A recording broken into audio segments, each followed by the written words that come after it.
बिस्मिल्लाहिर्रहमानिर्रहीम। लाखों करोड़ों दुरूदो सलाम मोहम्मद मुस्तफ़ा सल्लल्लाहु अलैहि वसल्लम और आले मोहम्मद पर। मैं हूं उमर दराज गोंदल।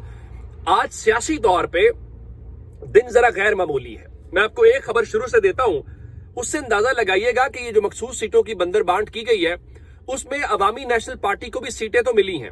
अब पहले पीटीआई जो पार्लियामेंटेरियन है वो पेशावर हाई कोर्ट गई और कहा कि सीटों की तकसीम जो है वो ठीक तरह से नहीं हुई, और उसके बाद पेशावर हाई कोर्ट ने मखसूस सीटों के ऊपर खैबर पख्तूनख्वा की हद तक हल्फ बर्दारी रोक दी। उसके बाद जो इस तरीकाकार को लेके जो अवामी नेशनल पार्टी है उसने भी पेशावर हाई कोर्ट से रुजू किया है और ये दरखास्त दी है कि इलेक्शन कमीशन ने मखसूस नशिस्तों की तकसीम कार ठीक नहीं की और अवामी नेशनल पार्टी को मखसूस नशिस्तें 2 मिलनी चाहिए थी, लेकिन सिर्फ 1 सीट उनको दी गई है। अब एक जानिब ये खबर है और दूसरी जानिब खबर यह है कि एमल वली खान जो अवामी नेशनल पार्टी के सदर हैं वह शहबाज शरीफ से मिले हैं और शहबाज शरीफ से मिलने के बाद उन्होंने ट्वीट किया है अब से थोड़ी देर पहले और कहा है कि अवामी नेशनल पार्टी किसी भी किस्म की हॉर्स ट्रेडिंग को मुस्तरद करती है और करती रहेगी। मखसूस नशिस्तों का फैसला 8 फरवरी के इंतखाबी नताइज का अक्कास नहीं है। फैसले ने पार्लियामेंट को मजीद खतरे में डाल दिया है। इसका मतलब यह हुआ कि जमाते इस्लामी कह रही है कि फैसला इंसाफ पर मबनी नहीं है। शायद खाकान अब्बासी कह रहे हैं कि मुतराजा फैसला है। आज अवामी नेशनल पार्टी कह रही है कि ये 8 फरवरी के नताइज की अक्कास नहीं है। क्यों? 8 फरवरी को जो जीते उन्हें सीटें मिलनी चाहिए ना, और अगर तहरीक इंसाफ को सीटें नहीं भी मिलनी खाली छोड़ दें। आइन में लिखा गया है कोई इतनी सीटें जीतेगा तो इतनी सीटें मिलेगी। तहरीक इंसाफ को अगर सीटें नहीं मिलनी तो उनकी सीटें किसी और को कैसे मिल सकती हैं? सवाल अपनी जगह पे बरकरार है, लेकिन ये सब अब अवामी नेशनल पार्टी पे होगा कि क्या ये सिर्फ बातों की हद तक है या अब अवामी नेशनल पार्टी इन सीटों को कबूल करेगी या मुस्तरद कर देगी। मौलाना फजलुर रहमान सीटों को कबूल करेंगे कि मुस्तरद कर देंगे।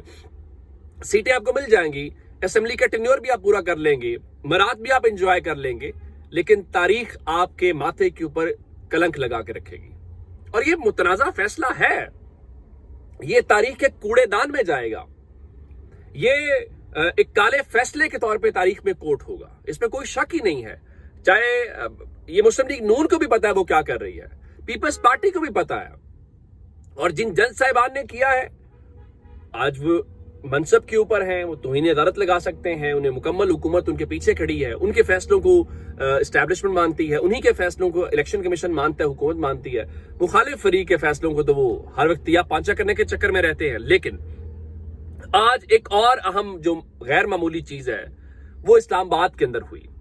इस्लामाबाद में आज तहरीक इंसाफ की जो पार्लिमानी पार्टी है, खैबर पख्तूनख्वा की हो या नेशनल असेंबली की हो, उसका एक बड़ा अहम जो इजलास है वो हुआ, और उसके इजलास के बाद जो पार्लिमानी पार्टी ने एक तो ये जो मखसूस नशिस्तों का फैसला है उससे मुतल्लिक उन्होंने उसको ज़ाहिर है वो कबूल नहीं करेंगे। वो कैसे कबूल कर सकते हैं कि जब उनकी सीटें छीन के आप किसी और को दें? तो उन्होंने कहा जी मखसूस नशिस्तों के फैसले से हम इत्तेफाक नहीं करते। लेकिन आज खास बात क्या थी, उन्होंने अपने एलामिये में भी कहा है कि तहरीक इंसाफ इमरान खान की क़यादत के अंदर मुत्तहिद है, और हमने उसका एक अमली मुजाहिरा भी देखा। आज उस प्रेस कॉन्फ्रेंस के अंदर हमने ये देखा कि बैरिस्टर गौहर की दाएं जानिब अली अमीन गंडापुर बैठे हुए थे और बाएं जानिब जुनैद अकबर बैठे हुए थे, और उनके साथ हलीम आदिल शेख बैठे हुए थे, सलमान अकरम राजा बैठे हुए थे, शिबली फराज बैठे हुए थे। तो आप यूं कहिए कि चारों सूबों से जो मुंतखब क़यादत है वो वहां पर मौजूद थी, और वहां पर आज प्रेस कॉन्फ्रेंस के जरिए उन्होंने ये पैगाम दिया है कि हम एक पेज के ऊपर हैं, इख्तलाफात की खबरों को मुस्तरद करते हैं और इमरान खान की रिहाई के लिए एक मुश्तरका जो जदोजहद है उसके ऊपर इत्तेफाक करते हैं। और फिर आज अली अमीन गंडापुर एक मुख्तलिफ नजर आए, उनकी टोन डिफरेंट थी, वो अग्रेसिव मूड के अंदर थे, और उन्होंने कहा कि मैं रियासत को चैलेंज करता हूं कि हमारी हुकूमत गिरा कर दिखाओ, गिरा दी तो सियासत छोड़ दूंगा, तुम्हारी इतनी औकात नहीं है। ये बहुत सख्त अल्फाज है, और वो हुकूमत को चैलेंज नहीं कर रहे, कह रहे मैं रियासत को चैलेंज करता हूं। मैंने आपको कहा था कोई समझदार सियासी आदमी तहरीक इंसाफ की हुकूमत नहीं गिराएगा या गिराने की कोशिश भी नहीं करेगा। क्यों? इससे नुकसान तहरीक इंसाफ का नहीं होगा। सबको पता है कि तहरीक इंसाफ की हुकूमत के पास पहले ही कितना इख्तियार है, सिस्टम के अंदर रहते वो क्या कुछ कर सकते हैं। वो तो मर्जी के जजेस के हवाले से अपॉइंटमेंट नहीं करा सकते पेशावर हाई कोर्ट में, वो तो जान छुड़वाएंगे, कारकुनों का प्रेशर कम होगा और वो लोगों के सामने मकबूल होंगे कि हम काम कर रहे थे, हमें हमारी हुकूमत जबरदस्ती खत्म कर दी गई। और लेकिन आज एक बात कुछ और थी, और वो एक आर्मी से या एस्टैब्लिशमेंट से जुड़े हुए सर्वे से मुताल्लिक थी। अली अमीन गंडापुर ने सख्त लबो लहजे के अंदर ये कहा कि आर्मी के सर्वे के मुताबिक इमरान खान की मकबूलियत 88% है। अब एक अहम सवाल है कि अली अमीन गंडापुर जो बात कर रहे हैं, क्या इसकी बुनियाद के ऊपर यह कहा जाए कि उन्होंने फौज का, एस्टैब्लिशमेंट का जो सर्वे है वही लीक कर दिया है? एक बात।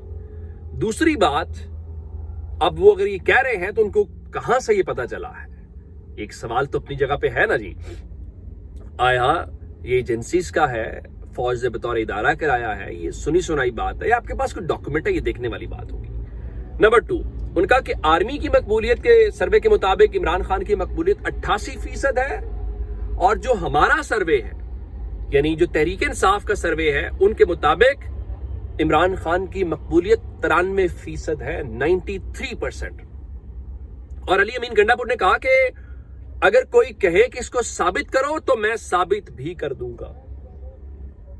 अब सवाल है कि आखिर वो इतनी बड़ी बात कर रहे हैं तो इसके पीछे वजूहात क्या हो सकती हैं? और आज जुनेर पर भी थे इसी प्रेस कॉन्फ्रेंस में उनके साथ, उनका जी इमरान खान जिसे जिम्मेदारी देंगे, उनकी कॉल पर पहले भी इकट्ठे थे और अब भी इकट्ठे हैं। और बैरिस्टर गौहर खान ने कहा कि हमारा कोई जाती इख्तलाफ नहीं है, आज सबको मुत्तहिद होने का पैगाम दिया है। इमरान खान तहरीक चलाने से मुतालिक जो लाए अमल देंगे उस पर हम मुकम्मल अमल करेंगे। अब तहरीक इंसाफ जो है वो आशूरा के बाद 10 मुहर्रम के बाद तहरीक की बात कर रही है। ख्वाजा साद रफीक ने अब से थोड़ी देर पहले ट्वीट किया और उनके मुताबिक अगर कोट लखपत जेल से ये बात हुई है मुज़ाकरात की तो एक अच्छी काविश है, चीज़ें उस तरफ जानी चाहिए। और उनके मुताबिक अभी मौसम की शिद्दत और सारी चीज़ों में तहरीक इंसाफ के पास शायद वो ग्राउंड्स नहीं है तहरीक चलाने के, और ढांचा तंजीमी तौर पर कमज़ोर है। एक बात मैं ज़रूर इसमें कहना चाहता हूँ, तहरीक इंसाफ इस्लामाबाद से, खैबर पख्तूनख्वा से जितनी बड़ी तहरीक चलाना चाहती है चला ले। तहरीक इंसाफ की तहरीक उस दिन कामयाब हो जाएगी जिस दिन आपने पंजाब के अंदर स्ट्रक्चर खड़ा कर लिया और पंजाब के अंदर जेन्युइनली आपने तहरीक चला ली। आपका सिर्फ इतना सारा इम्तिहान है, क्योंकि रिजल्ट आपको पंजाब से मिलना है। आप केपी की आपकी हुकूमत है, 2 लाख लोग ले आए। हुकूमत, एस्टैब्लिशमेंट, इंटरनेशनल कम्युनिटी उस दिन लरस कर रह जाएगी, उस दिन हिल कर रह जाएगी जिस दिन आपने इस पूरे पंजाब से, पंजाब की सड़कों के ऊपर 1 लाख बंदा भी इकट्ठा कर लिया। उस दिन पिक्चर बिल्कुल डिफरेंट होगी। और आज जहां तक आपकी प्रेस कॉन्फ्रेंस थी, आपकी कामयाबी है, सियासी तौर पे अच्छा कदम है कि आपने पॉलिटिकल मूव किया। और आज एक बात बड़ी हैरान कुन थी कि टीवी चैनल्स का बटन किसने दबाया। आज तहरीक इंसाफ की प्रेस कॉन्फ्रेंस को तकरीबन ही तमाम चैनल्स ने लाइव दिखाया, अली अमीन गंडापुर को, सलमान अकरम राजा को, बाकी सबको।